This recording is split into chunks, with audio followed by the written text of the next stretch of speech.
Good Tuesday evening and welcome to the NCWLIFE Evening News. I'm Grant Olson. Here are a few of the stories we have coming up for you tonight. A lawsuit over Washington's capital gains tax, which had its origins in Waterville, may soon be heard before the U.S. Supreme Court. Each year, Wenatchee fruit producers to milk growers holds a barbecue to award orchardists for their high-quality pears, apples, and cherries. We'll tell you about the recipients. Sunny and mild the next couple of days before the heat returns this weekend.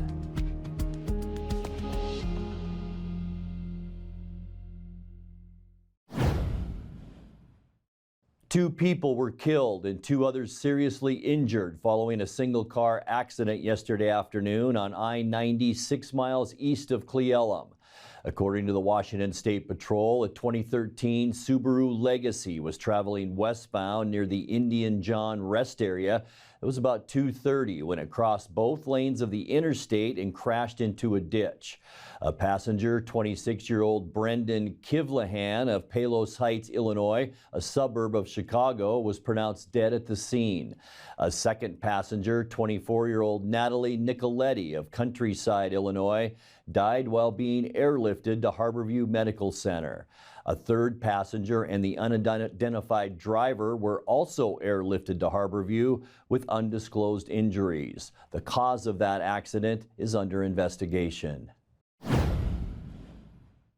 A precautionary boil advisory is in effect for most of Ephrata after the city found there may have been negative pressure or backflow into the water system. The city said calls from residents about low water pressure led city staff to find low reservoirs and a malfunctioning water monitoring system. On Monday morning, the city confirmed that some residents had gotten air into their pipes, which indicated a negative pressure situation, and then issued a boil advisory after contacting state officials. The state drinking water department says tap water needs to be at a rolling boil for 1 minute and cooled before using for drinking, cooking, food preparation, ice making, and oral hygiene. Boiled tap water and purchased bottled water should be used until further notice, with only the Grandview Heights neighborhood exempt, and the city says they anticipate receiving test results from the water delivery system in city wells by tomorrow.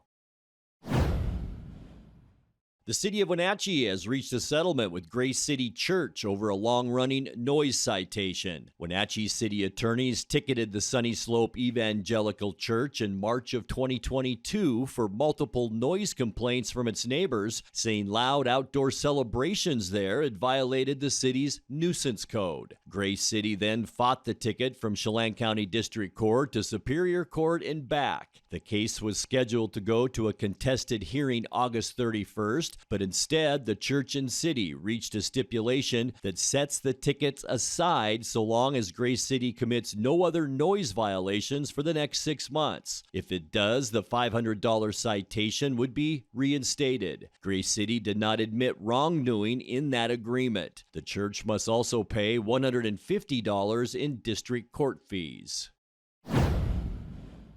A lawsuit over Washington's capital gains tax, which had its origins in Waterville, may soon be heard before the U.S. Supreme Court. Earlier this year, the Washington Supreme Court upheld the 7% tax on high-value stock and bond sales after Douglas County Judge Brian Huber ruled it was unconstitutional in 2022. The plaintiffs, including Douglas County developer Chris Quinn, now have asked the highest court in the land to step in. They argue the tax, which is designed to fund education efforts in Washington, violates the state's constitutional ban on income taxes. Led by the conservative nonprofit Freedom Foundation, they're now asking the justices to find that it violates the federal Commerce Clause as well. When we come back, the Wenatchee Library has welcomed 2 new faces to its leadership staff, and the Wenatchee Ferry is one of 3 large ferries in the ferry system about to go electric. I'm Grant Olson, and you're watching the NCWLIFE Evening News. Caught in a conflict? Family? Workplace? Neighbor? Business? Housing disputes? Wenatchee Valley Dispute Resolution Center provides mediation services, a cost-effective and efficient way to provide a written resolution to disputes and issues. Plus, we offer mediation training and community education on conflict resolution and communication skills. Contact us to learn more.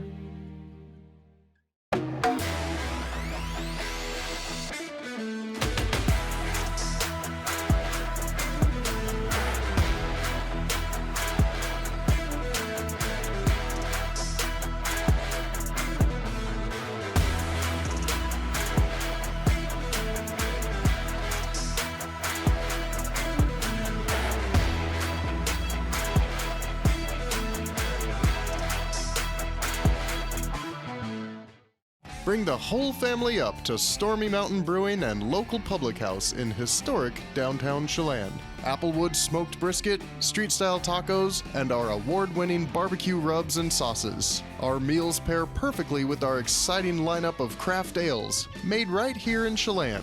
We've got room for big groups, or give us a call for catering. So grab the kids and check out the fun at Stormy Mountain Brewing and local public house located in the heart of Chelan. The Wenatchee Library has welcomed 2 new faces to its leadership staff. NCW Libraries announced that last month, Todd Vanderbark and Kyle Huizenga joined their staff from outside of the area. Vandenbark will oversee programming and community partnerships at the Wenatchee and East Wenatchee Libraries. His experience led him to library roles in Indiana, Utah, Wisconsin, and Iowa, and he most recently worked as Director of Library Services at Columbia County Rural Library District in Dayton. Huizenga joins the Wenatchee Public Library as the Operations Supervisor after 8 years of library experience in Illinois and Yakima, and will manage library staff and daily operations of the library. Each year, Wenatchee fruit producer Stamilk Growers holds a barbecue to award orchardists for their high-quality pears, apples, and cherries. The 2022 Stamilk Growers Award recipients were presented their awards by Stamilk President West Matheson and other field staff members. This year, 14 awards were bestowed to orchards and their respective growers. The Rainier Cherry Award went to Out West Cherry, LLC with the Evans family. The Pear Award went to Mike Juergens Orchard, and the Cosmic Crisp Award went to White Alpha 2 growers. For the full list of recipients, view the full article on our website. Washington State Ferries, the largest of the U.S. ferry systems, is responsible for burning 19 million gallons of diesel fuel each year. On Tuesday, WSF announced it had awarded a contract to Vigor for the Jumbo Mark II class ferries to become electric. Jumbo Mark II class ferries are the largest ferries in the WSF system, each powered by 4 engines and capable of 16,000 horsepower. Included in this class is the Wenatchee Ferry, which was built in 1998. It can hold a maximum of 2,500 passengers and 202 vehicles. The other 2 ferries set for conversion are the Tacoma and the Puyallup. The conversion is expected to slash emissions by 95% and cost roughly $150 million. Work on the Wenatchee Ferry is scheduled to begin next month. Coming up next, should Chelan County become part of the mobile syringe exchange for intravenous drug users? We'll take a look at one side of the issue in tonight's feature story. Sunny and mild the next couple of days before the heat returns this weekend. I'll tell you how hot in your complete North Central Washington weather forecast. That and much more still to come tonight. Please stay with us. Castle Rock International is the Northwest premier real estate agency for large acreage properties, farms and ranch land, lodging and resorts, and other distinctive commercial real estate. Professional, knowledgeable, and discreet, Castle Rock International has the listings and the buyers you have been looking for. Contact John McNamara at Castle Rock International today, or visit their website for more information on this award-winning company. Hey there folks, Blueberry Carrie here to invite you on out to experience Blueberry Hills. Of course, the food is fabulous, like our cheese splints, our famous French dip, our legendary Eggs Benedict, and unforgettable burgers. But we're more than just great food. People come from all over the world to experience what's been called one of the best destination restaurants in the Pacific Northwest.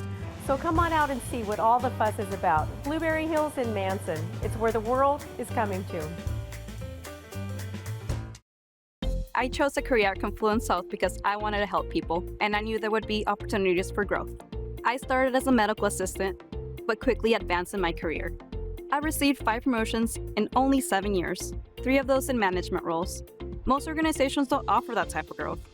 Now, as a career pathway coordinator, I let everyone know. Come join Confluence South. Come grow with us.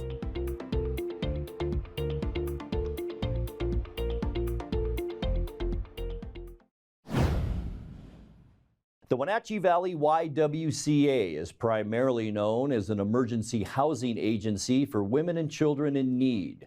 But earlier this summer, the YWCA earned $150,000 in grants to help start a mobile syringe exchange to help intravenous drug users stay healthy and gain access to other social services. Such programs already exist in Okanagan and Grant counties.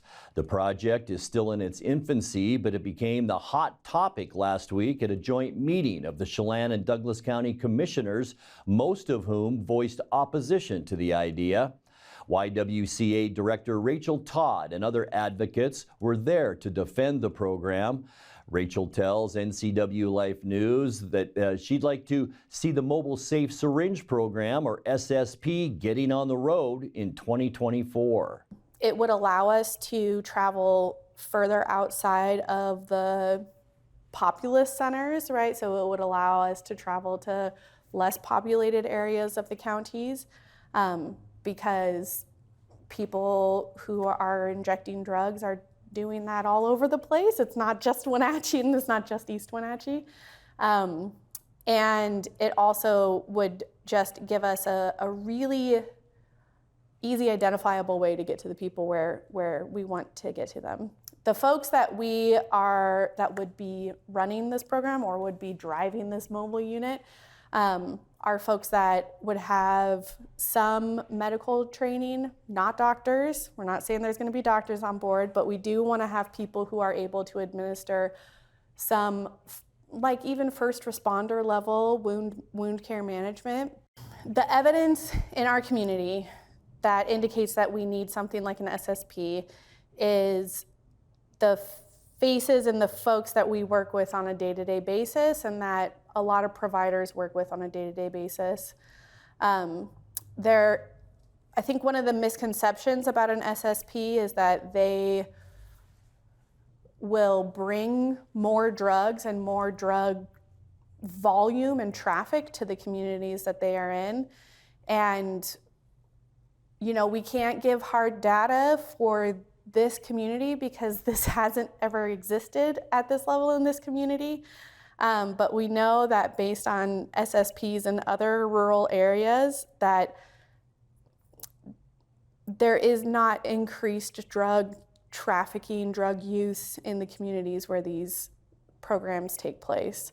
Folks who are involved in services that are working day in and day out with vulnerable community members. We know that having a low shame, low judgment, low stigma environment for folks to come to get resources means that they are going to come to those places to get resources. We've had a good working relationship in the past with the YWCA. You've been funded quite well through the county for different programmatic things you issue. I'm a supporter of programmatics. I am an elected representative of a constituency who largely does not support this. I, in good conscience, could not represent them, and financially, on the other hand, support an organization that goes out and supports SSP programs. I don't want to seem punitive when it comes around to funding cycles for other things, but I wanted you to have all the information on your plate when you make a decision whether to do this or not.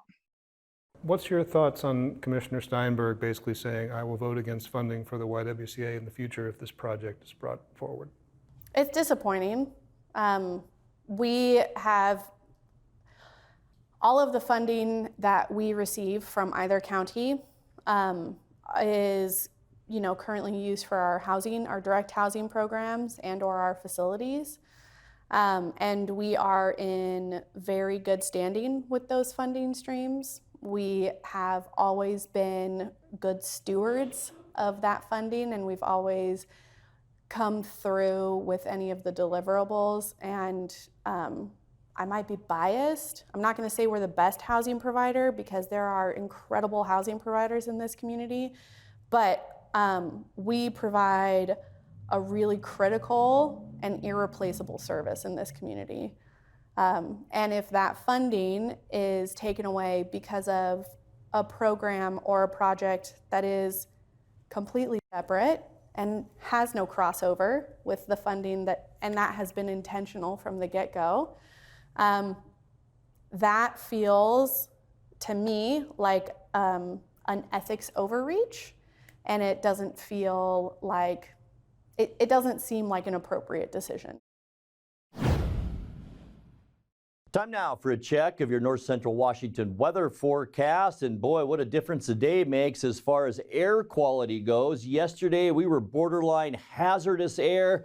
Today, a much different situation. We're still in the moderate category, not quite good yet, but moderate, way better than unhealthy or hazardous like we had yesterday. We couldn't even see the hills yesterday, let alone just the bridge and the Columbia River. So a big improvement today, and it turned out to be a pretty darn nice day. Temperature-wise today, 81 unofficially this afternoon, just a few degrees below where we should be for this time of year. 85 is our normal. 100 our record high, and that was set way back in 1961. 63 this morning. 60 is our normal low for this time of year, and our record low 43, and that was a year before our record high in 1960. Sunrise 6:06 and sunset straight up 8 o'clock tonight. All right, let's take a look at what we can expect as we get you into Wednesday, and temperatures will stay on the cooler side. We're still under a northerly flow of air, so that'll keep our temperatures down,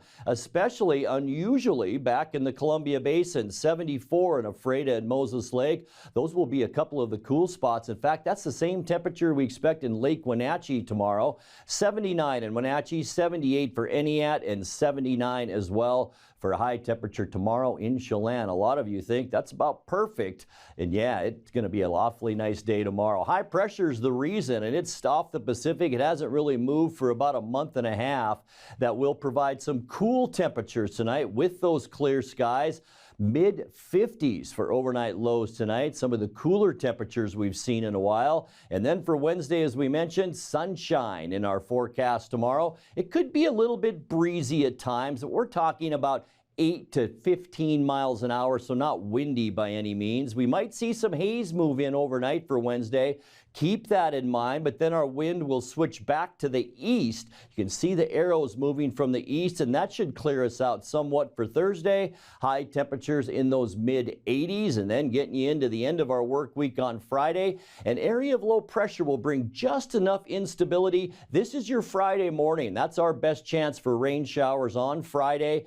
Partly cloudy skies in the afternoon, and our temperatures will stay pretty mild, about normal in the mid-80s. And then we are warming up. Sunny skies on Saturday. This area of low pressure is actually driving the warm air up our direction, and we're going to see that on Saturday with high temperatures right around that 90-degree mark. So get ready for some above normal temperatures by Sunday. Sunny and just downright hot. Look at the deep reds in Washington State. We're talking temperatures in the low 90s and even hotter then to start off our next work week. Low pressure over us, not really going to do much. Sunny skies, high temperatures on Monday in the mid 90s. So it is going to warm up, even 97 for we get over into Spokane at the end of our forecast. All right, 7-day forecast now. 56 overnight tonight, a little bit breezy tomorrow. Not windy by any means, but we'll see that breeze. 79 our high.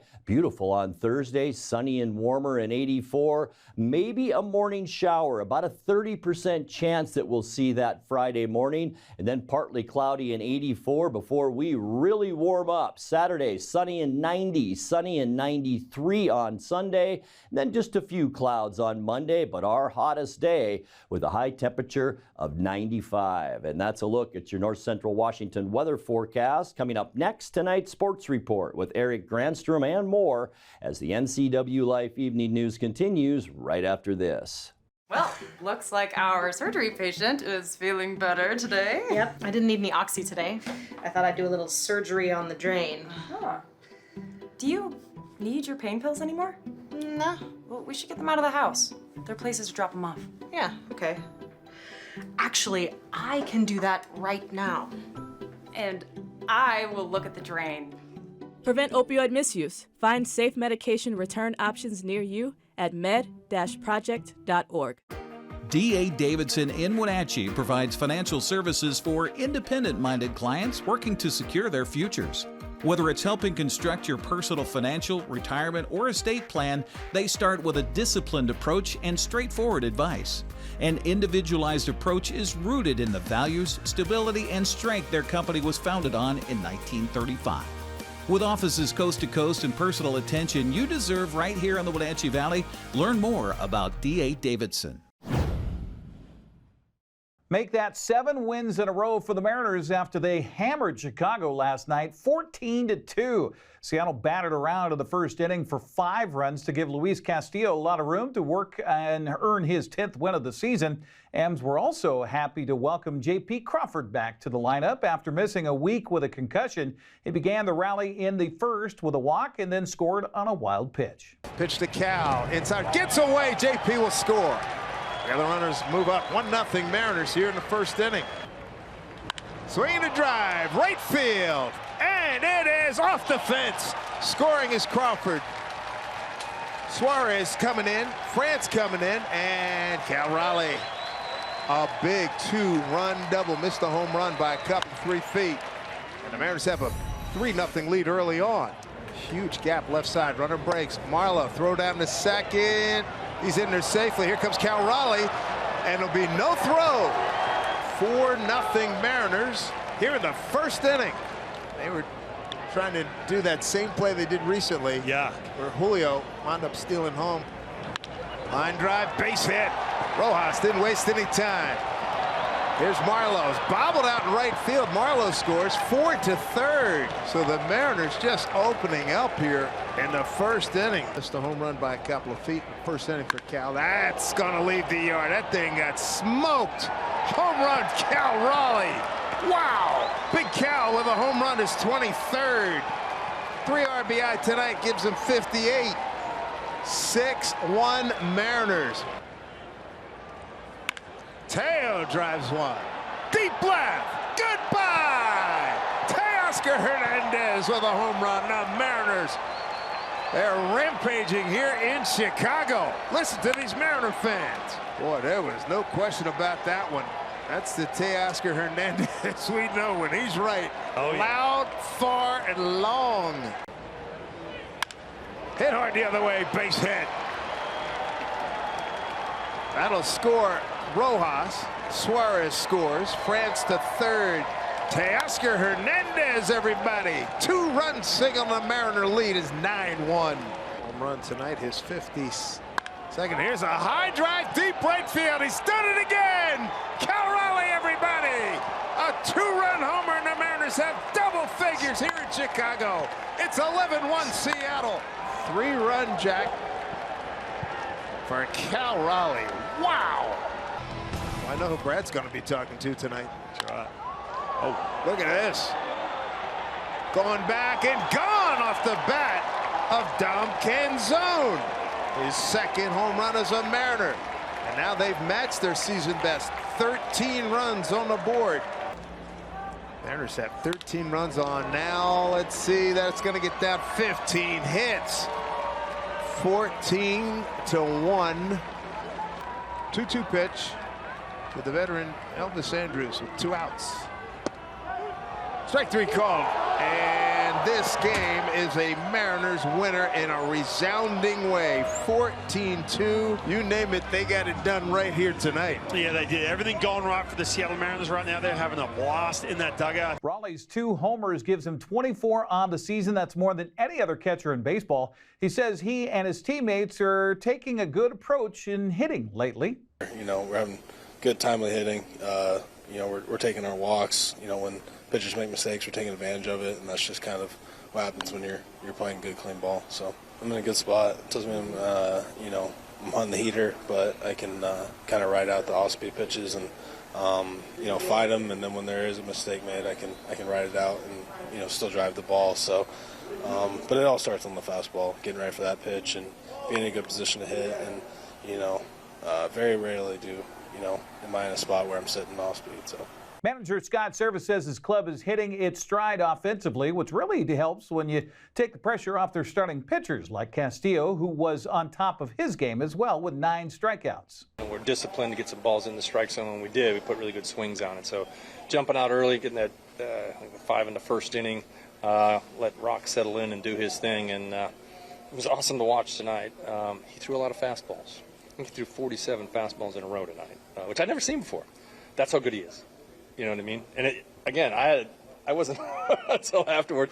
He was just 2-seamer, 4-seamer. He was moving it back and forth, had a lot of life on the ball tonight, and getting deep in the game like that was awesome with where we're at bullpen-wise. So, again, great way to start the series. Get back at it again tomorrow. And I think our guys right now are very focused. They should be. We have a lot to play for. We're playing good baseball. We're having quality at-bats up and down the lineup. It's a lot of guys contributing. Obviously, Cal Raleigh had a huge night tonight, but Teo's been hot. Ty continues to get his knocks.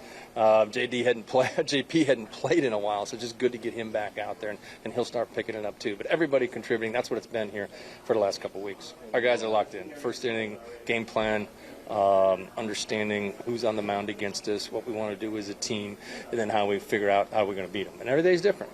You're facing some lefties, you're facing righties with sinkers, sliders, whatever. But our group's really come together and is really focused right now, Daniel. Seattle and Houston crept a little closer to Texas in the American League West after the Rangers lost to both the Mariners and Astros won. Houston topped Boston 9-4 and now trail Texas by a half game. Make that a game and a half in the standings. The Rangers fell to Arizona 4-3 for their 4th straight loss. Seattle sits 2 games back at 70-55. Angels and Reds couldn't play yesterday due to flooding and extremely wet field conditions in Anaheim. They'll play again today and then make up yesterday's game as part of a doubleheader. Coming up tomorrow, Oakland beat Kansas City 6-4. Seattle's lead for the final American League wildcard spot is now a game over Toronto, with the Blue Jays idled yesterday. Boston dropped that game yesterday and now are 4 games behind the Mariners with its loss to Houston. Well, the high school football season is just over a week away, and NCWLIFE can now announce its broadcast schedule for the fall. It'll begin a week from Friday with the Wenatchee Panthers taking on the Skyline Spartans at Lee Boffdale Field of the Apple Bowl. Grant Olson will be joined by Brandon Hartley with the call here on the NCWLIFE channel. Our pregame getting underway at 6:30. This will begin a busy September for us here at NCWLIFE channel with 10 scheduled broadcasts for the month. Wenatchee's girls soccer team will host Skyline on Tuesday, September 5th here on the NCWLIFE channel. Sebastian Moraga, Matt Wisen teaming up again on the broadcast. Our first look at Eastmont football will be on Saturday, September 9th in the Apple Bowl when the Wildcats host Timberline. Our first volleyball match of the year will be Tuesday, September 12th with Wenatchee hosting Eastmont. That week will also include the Wildcats and Panthers in girls soccer and culminate Friday, September 15th with the annual Bridge of Sportsmanship game in the Apple Bowl. For a complete look at our rundown of our sports schedule for the fall, head to our website at ncwlife.com. That's a look at sports news. Have a happy Tuesday. And that will do it for our newscast tonight. For more on these stories and other news from around North Central Washington, you can find us on Facebook or our website at ncwlife.com. And remember, if you see news happening, we'd like to hear from you. You can send us an email at news@ncwlife.com or give us a call at 888-6295. I'm Grant Olson. Thanks so much for being with us and have a great night.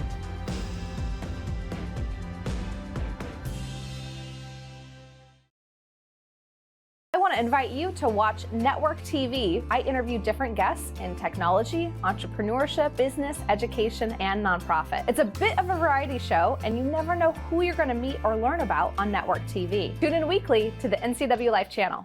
I have no idea what I'm doing. That's why we need you. We need people to run camera so I can get back down on the broadcast and talk about what's going on. We pay $75 per event. If it's sports, if it's a parade, if it's Apple Blossom, if it's a Super Oval, $75. If that sounds like some extra good money for you, we'd love you to be part of our team. All you have to do is email me, sports@ncwlife.com. sports@ncwlife.com. In the meantime, I gotta go figure out this camera.